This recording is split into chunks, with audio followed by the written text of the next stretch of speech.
రైల్వేకోట నియోజకవర్గంలో డెవలప్మెంట్ ఏం తెలియదు. మన ఎన్డీఏ గవర్నమెంట్ వచ్చిన తర్వాత స్టేట్లో నెంబర్ 1 పొజిషన్లో పెట్టి స్టేట్లోనే నెంబర్ 1 కాన్స్టిట్యూన్సీగా చేసే బాధ్యత ఎన్డీఏ గవర్నమెంట్ తీసుకుంటుంది.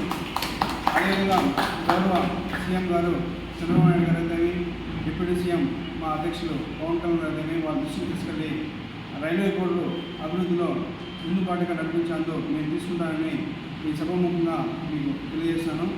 అదేవిధంగా సిపిఎం గారు, పవన్ కళ్యాణ్ గారు, గౌరవనీయులు ఇన్ఛార్జ్ అయినటువంటి రూపాన్ సార్ గారు చేతుల మీదుగా రైల్వే కోడ్ అభివృద్ధి ఈ 5 ఏళ్ళలో మీకు ఏంటంటే నేను చేసి చూపిస్తానని ఈ సభాముఖంగా తెలియజేస్తాను. అందరికీ నమస్కారం. ముఖ్యంగా print media and electronic media వారికి ప్రత్యేక నమస్కారములు. ఈరోజు ఈ పత్రికా సమావేశం గౌరవనీయులు మా ప్రియతమ ఎమ్మెల్యే శ్రీ అరవ శ్రీధర్ గారి అధ్యక్షతన జరుగుతుంది. దీనికి ముఖ్య కారణం ఏంటంటే గత 14 సంవత్సరాలుగా ఉన్న ఎమ్మెల్యే కొరముట్ల శ్రీనివాసులు గారు ఇప్పుడు వచ్చి 3 నెలలు కాలేదు, అప్పుడే అభివృద్ధి గురించి మాట్లాడుతున్నారు. అసలు అభివృద్ధి అనే ప్రధాని ఈ 15 సంవత్సరాల్లో మర్చిపోయిన వ్యక్తి కొరముట్ల శ్రీనివాసులు గారు. నోరు తెరిస్తే రైల్వే కోడ్కి వచ్చి అబద్ధాలు పలుకుతున్నాడు. ఆయన తన చుట్టూ 10 మందిని వేసుకొని వచ్చి ఏదో అభివృద్ధి కుంటుపడిపోతుంది ఎన్డీఏలో అన్నట్టు.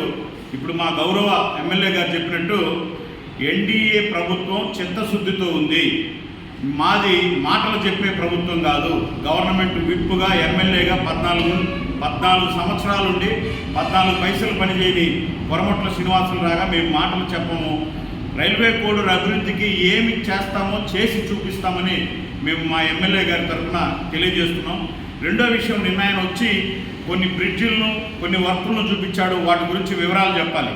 చాలామంది గ్రూపుల్లో కొంతమంది వైసీపీ నాయకులు, ఎమ్మెల్యే గారు మరి ముందు గుర్తుపెట్టుకోవాల్సింది ఏంటంటే ఇక్కడ టీడీపీ వాళ్ళు కానీ వైసీపీ వాళ్ళు కానీ గేట్లు తెరిస్తే మీ చుట్టుపక్కల ఏడు చూపించడానికి మీరు మాట్లాడడానికి కూడా ఒక్కరు కూడా మిగలరు. వాళ్ళందరూ కూడా మాకు టచ్లో ఉన్నారు. మీరు ఇప్పుడు ఓకే అంటే మేమందరం మీ పార్టీలోకి రావడానికి సిద్ధంగా ఉన్నామని ముఖ్యంగా మీరు అది తెలుసుకోవాలి. రెండోది, మీరు ఏ విధంగా 14 సంవత్సరాల ఎమ్మెల్యేగా ఒక క్యాబినెట్ విప్పుగా ఉండి రైల్వే కోడ్ అభివృద్ధిని విస్మరించారో కొన్ని ఉదాహరణలు చెప్తాను. ఈరోజు మేము రెడ్డివారిపల్లి మీ సొంతూరు బ్రిడ్జి, మీ సొంత ఊరికి 14 సంవత్సరాల తర్వాత కళ్ళు తెరిచి ఎలక్షన్ ముందు బ్రిడ్జ్ చేయాలని చెప్పి 16 కోట్లు శాంక్షన్ అయింది. 16 కోట్లు అని చెప్తున్నారు. మా దగ్గర సాక్ష్యాలతో సహా ఉన్నాయి. మీకు శాంక్షన్ అయిన డబ్బు 11,50,00,000 విత్ జిఎస్టీతో కలిపి. ఎందుకంటే ఈ కాంట్రాక్టర్తో కూడా మాట్లాడినాం. ఇప్పుడు అక్కడ జరిగి ఉండే పని 2,30,00,000 అని కాంట్రాక్టర్ చెప్పాడు. ఈరోజు జరిగిన అధికారుల రివ్యూలో సాక్షాత్తు ఎమ్మెల్యే గారికి అక్కడ ఆ వర్క్కు సంబంధించిన అధికారులు 1,80,00,000 బిల్లు పెట్టాం సార్ అన్నారు. మీరు చెప్పే 16 కోట్లు కాదు, ఇది 6.5 కోట్లు ప్లస్ దానికి ఉన్నటువంటి 11 కోట్ల శాంక్షన్లో వాళ్ళు చేసిన 2 కోట్లలో 20,000 రూపాయలు కూడా బిల్లు చేయక ఆగిపోయింది. ఇప్పుడు ఆ బ్రిడ్జ్ పూర్తి కావాలి అంటే పెద్ద మనసుతో ఎన్డీఏ నాయకులు మా ఎమ్మెల్యే దగ్గరకు వచ్చి ఆయన దాని మీద చర్య తీసుకుంటే తప్ప ఆ కాంట్రాక్టర్లను మీరు చేయండి, మేము ప్రభుత్వం నుంచి పనులు తెప్పిస్తాం, అభివృద్ధి పనులు ఆగకూడదు అని మా ఎమ్మెల్యే గారు చర్య తీసుకుంటేనే ఆ బ్రిడ్జి, మీ ఊరి బ్రిడ్జి పూర్తవుతుంది. ఇంకా రెండోది, మీరు ప్రతి ఎలక్షన్కు ఒక 2,000 రూపాయలు ఫ్లెక్సీ వేసి రైల్వే స్టేషన్ రోడ్డులో అయిపోయింది, అండర్ బ్రిడ్జ్ వచ్చేసిందని చెప్పి టెంకాయ కొట్టిస్తూ ఉంటారు. ఈసారి కూడా అదే బ్రిడ్జ్ చేశారు. మీరు 13 కోట్లు అండర్ బ్రిడ్జ్ శాంక్షన్ అయింది అని చెప్పారు కదా, ఈరోజు ఎందుకు వర్క్ ఆగిపోయిందో చెప్పమంటారా? మీరే గొప్పలుగా చెప్పుకొని మీరే తెచ్చిన బ్రిడ్జ్ ఎందుకు ఆగిపోయిందంటే ఆ రైల్వే కాంట్రాక్టర్ని మీ కమిషన్ కోసం బెదిరించారు. అతను ఇప్పుడే నేను చేసిన ఈ డబ్బు రేట్లు నాకు ఎస్ఎస్ఆర్ రేట్లు మాకు రాదు, మీరు మళ్ళీ మీకు నేను ఇస్తే కమిషన్ నేనేం చేయాలి అని చెప్పి అతను వదిలేసి వెళ్ళిపోయాడు. ఇప్పుడు ఉన్నతను కూడా రెండో కాంట్రాక్టర్. ఇవన్నీ రైల్వే కోడ్ ప్రజలకు నిజాలు వివరించి చెప్తుంది. కాబట్టి దయచేసి 14 సంవత్సరాల్లో మీరు వదిలేసినటువంటి అభివృద్ధిని కనీసం ఒక 14 నెలలు వెయిట్ చేసి చూడండి.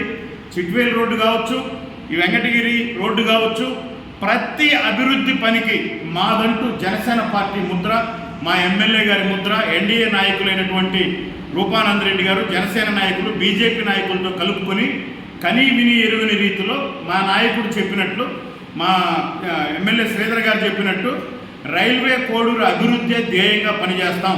ఇక్కడ ఎవరు మీలాగా కమిషన్లకు, వాటాలకు లేదా బ్రిడ్జి కడితే పర్సంటేజ్లకు పనిచేసే వ్యక్తులు లేరు.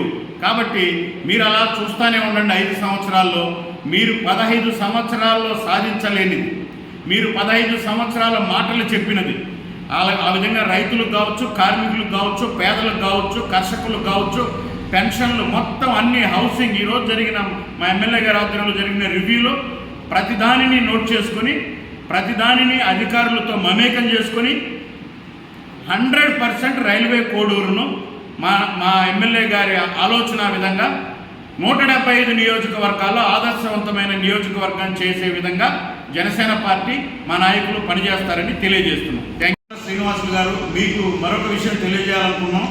మీరు ఎమ్మెల్యేగా ఉన్న టైంలో మీరు ఏ అభివృద్ధి చేయలేదని, అత్యంత యాక్సిడెంట్లకు నిలయమైన మీరు ప్రతి ఎలక్షన్ మేనిఫెస్టోలో మొట్టమొదట పూర్తి చేస్తామన్నటువంటి చిట్వేలి రైల్వే కోడూరు డబుల్ రోడ్డును జనసేన పార్టీ ప్రతిష్టాత్మకంగా తీసుకొని ఇక్కడ నుంచి మా ఆఫీస్ నుంచి నడిచి వెళితే ప్రజలు ఇర్రెస్పెక్టివ్ ఆఫ్ పార్టీస్, అంటే పార్టీలకు అతీతంగా నీరాజనం పలికి ప్రతి ఒక్కరి సమస్య ఇదని పెడితే మీరు ఇంకా ఊపిరాడక మీ ప్రభుత్వమే ఇంత పెద్ద దృష్టికి తీసుకొచ్చారని చెప్పి జనసేన పార్టీ వల్లనే, కేవలం జనసేన యొక్క ధర్నా పాదయాత్ర వల్లనే మీ గొప్పతనం కాదు ఆ రోడ్డు శాంక్షన్ అయింది.